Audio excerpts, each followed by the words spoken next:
బులెటిన్లో మరో breaking news చూస్తున్నాం. తిరుమలలో భక్తుల రద్దీ కొనసాగుతోంది.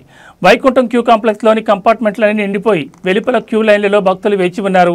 ఇక టోకెన్ లేని భక్తులకు సర్వదర్శనానికి సుమారు 12 గంటల సమయం పడుతోంది.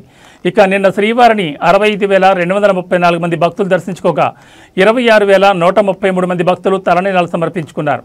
కాగా శ్రీనివాసుడి హుండీ ఆదాయం 3.8 కోట్ల రూపాయలు వచ్చింది.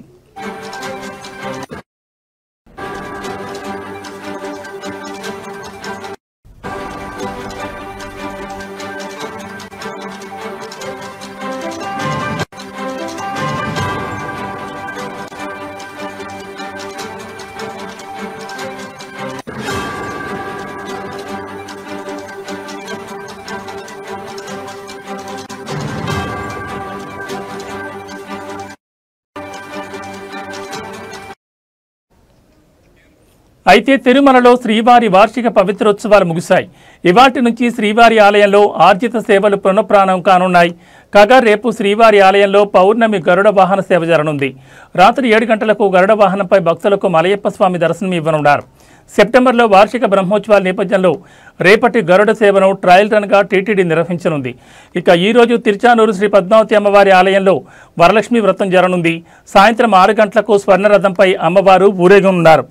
వరలక్ష్మి వ్రతం సందర్భంగా టీటీడీ భారీ భద్రతా ఏర్పాట్లు చేసింది.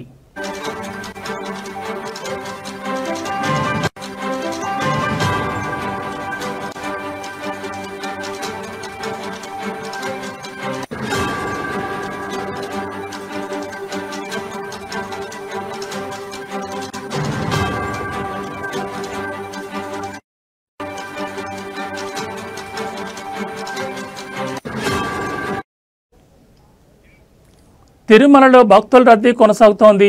వైకుంఠం క్యూ కాంప్లెక్స్లోని కంపార్ట్మెంట్లన్నీ నిండిపోయి వెలుపల క్యూ లైన్లలో భక్తులు వేచి ఉన్నారు. ఇక టోకెన్ లేని భక్తులకు సర్వదర్శనానికి సుమారు 12 గంటల సమయం పడుతోంది. ఇక నిన్న శ్రీవారిని 65,234 మంది భక్తులు దర్శించుకోగా 26,133 మంది భక్తులు తలనీలాలు సమర్పించుకున్నారు. శ్రీనివాసుడి హుండీ ఆదాయం 3.8 కోట్ల రూపాయలు వచ్చింది. అయితే తిరుమలలో శ్రీవారి వార్షిక పవిత్రోత్సవాలు ముగిశాయి. ఇవాటి నుంచి శ్రీవారి ఆలయంలో ఆర్జిత సేవలు పునఃప్రారంభం కానున్నాయి. కాగా రేపు శ్రీవారి ఆలయంలో పౌర్ణమి గరుడ వాహన సేవ జరగనుంది. రాత్రి 7 గంటలకు గరుడ వాహనంపై భక్తులకు మలయప్ప స్వామి దర్శనమివ్వనున్నారు.